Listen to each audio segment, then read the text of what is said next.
Welcome back to Streamline Entertainment, people. I came across a TikToker called James Renner, who does brilliant videos on missing Amy Bradley, and he also got some video footage on the ship of basically describing it, and obviously the clubs, the cabins, the swimming pools. Let's get straight into this. This is really, really good video, people.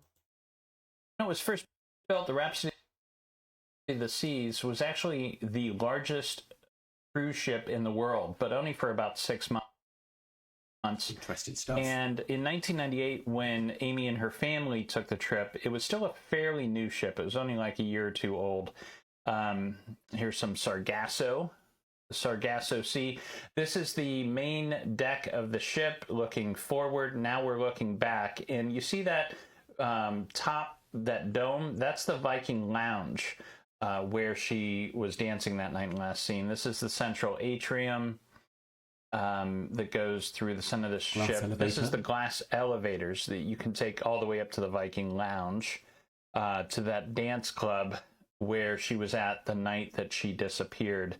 And as you can see, you get a view from outside the ship, and so you can see people traveling up those escalators all the way to the dance club, which will be important later. This is inside the dance club. It has not changed much at all since 1998. If you look at the other videos of her back then, you'll see how much it hasn't changed. Here's other parts of the ship. This is the schooner bar, the piano bar, and beyond the bar is this dance club. It's more of like where they do karaoke. They've got a casino on the ship. It's pretty small, just some slot machines and some table games there. And then outside the casino are all these plaques, certificates for when they arrive at a new port. They get these little plaques. So they've racked up quite a few over the years. This ship has been all over the world, but now it's back in the Southern Caribbean. This is important. So Amy's family took some pictures on the ship, available all the time. And somebody actually stole Amy's picture. We don't know who. The main dining room here. Oh, Freewinds. So this is the Scientology cruise ship. It was parked beside them when they were in Aruba. It was also parked next to us. I think it stays in Aruba most of the time. And then here's Curacao.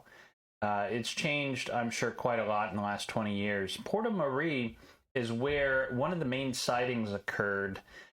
This scuba diver, about 5 months after Amy's disappearance, was here at Porto Marie. And back then, it was a very isolated little beach. The tourists didn't know about it. Now it's much more popular, but back then, it was pretty secluded. And he says he is sure he saw Amy Bradley on the beach back in August of 1998. Curacao is relatively safe these days, but I did drive all around the island. There's some pretty ghetto places still. If you see the back of the ship, this is, look down at the bottom. I believe that's a deck that was only used by the crew, which is why I took a picture of it. But it's still a pretty large cruise ship. This is the deck at night. Back there is the Viking Lounge. Here's a shot of the interior.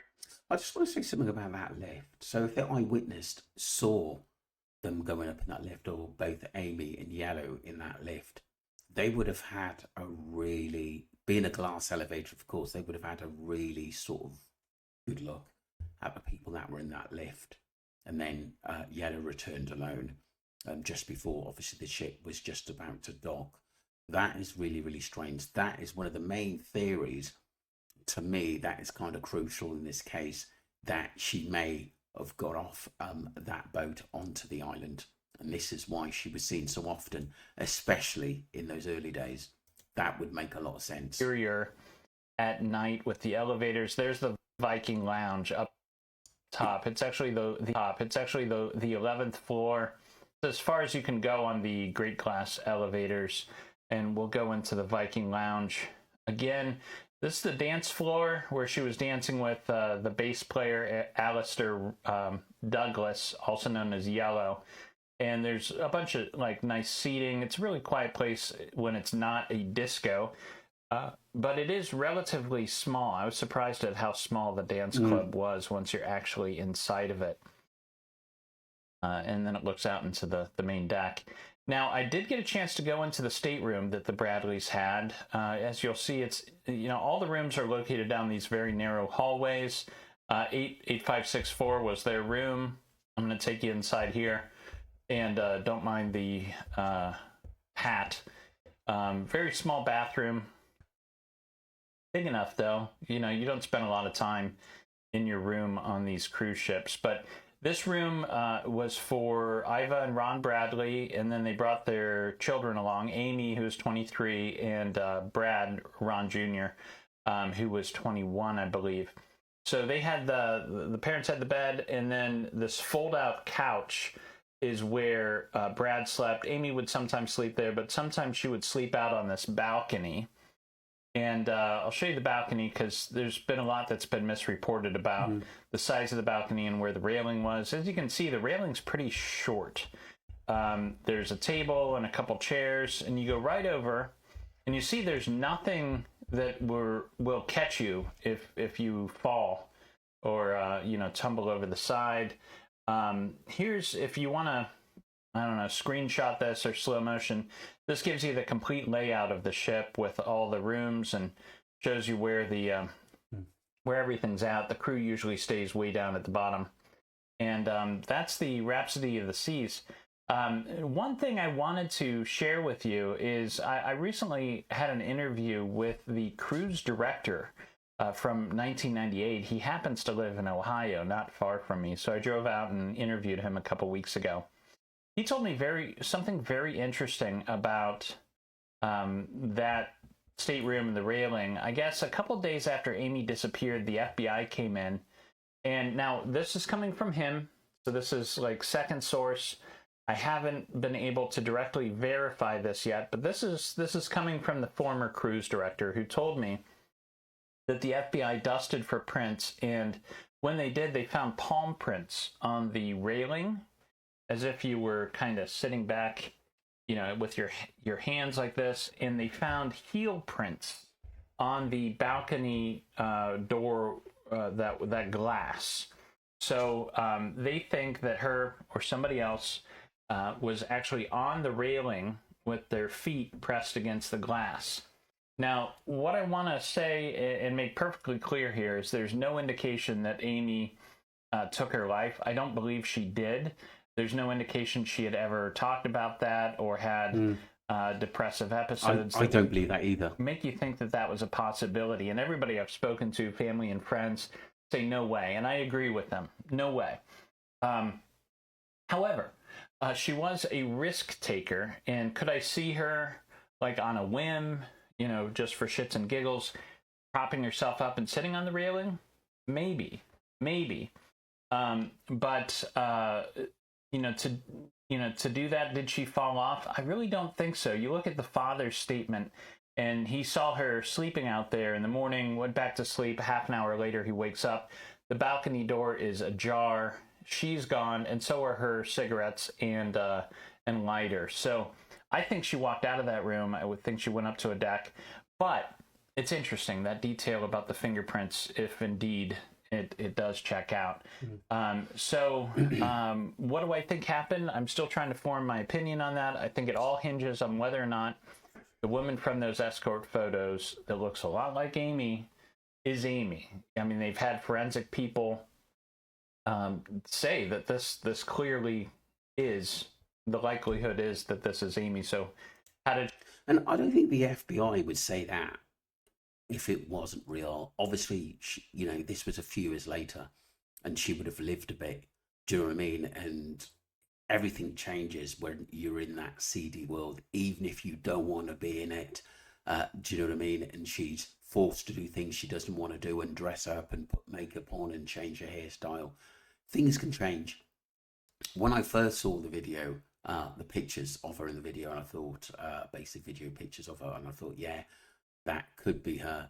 to be honest with you. At the end of the day, just the eyes, they sort of give everything away, you know, quite sad eyes. Did she get off the boat? Is that really her? That's what we're trying to find out. We're trying to identify the women in that picture. And I think the key to doing that is identifying some of the women she worked with at Affordable Adult Vacations back in 1998. So if you could help me out, if you happen to know Amy or have any information about the case, as always, please email me directly at jameswrenner@gmail.com. And that's all for today. I'm going to keep you in the loop with developing information about the Amy Bradley case. I'll probably do 1 or 2 more episodes like this in the coming weeks. But yeah, so here we go. It's a confounding mystery, but let's see if we can figure it out. Actually see someone who basically got sort of video evidence of the boat and how it's all positioned out there. And that elevator, anybody going that elevator and people looking in would definitely see who was in there. And like I said, I think that eyewitness would have had a good view of basically Yellow and Amy going up in that lift, definitely. The neighbours' statements are so sus. I would imagine it would be the cabin neighbour in the next room. I think the noise Dad heard was them opening the door from the outside to make it look like they came back in. No one was acting solo. She could have fallen too, but how do you ignore all the other weirdness? I agree. This case is really bizarre. Has anyone ever came out and said that that's not her or they know the person in that photo? Interesting stuff. Let's just see the... Unless she's lying to her mum as well, I believe her. I don't know how to feel about though. I'm the interview. She seems a little off, but I'm her Facebook. It's pretty convincing that she knew Jazz. She's Rebecca Aliff on Facebook. Interesting stuff. Hold on, I thought her smokes and lighters and even her room key was left on the outside table as her shoes. That's what I thought. That's what I heard. I don't think I want to go on the Royal Caribbean ship, someone else says. The railing is much lower than the Netflix. Yeah, interesting stuff. Documentary wanted you to believe. They want you to play down the obvious. She fell overboard. Definitely, I think they want to just show their suspense in their obviously series in what they were talking about. You know, you could easily fall, to be honest with you, into that water, but it wasn't that deep because, like I said, it was said her body would have been washed back in because, like I said, that water wasn't as deep as you are going out to sea. The security report, the photograph during this search, faced the casino manager and assistants were checking the camera and their staff for Amy's presence early in the morning and previous evening. The voting manager had located a photograph of Amy taken a formal night only in the previous day. They were passed to all departments and divisions for the crew to be shown and instructed to keep an eye out for Amy.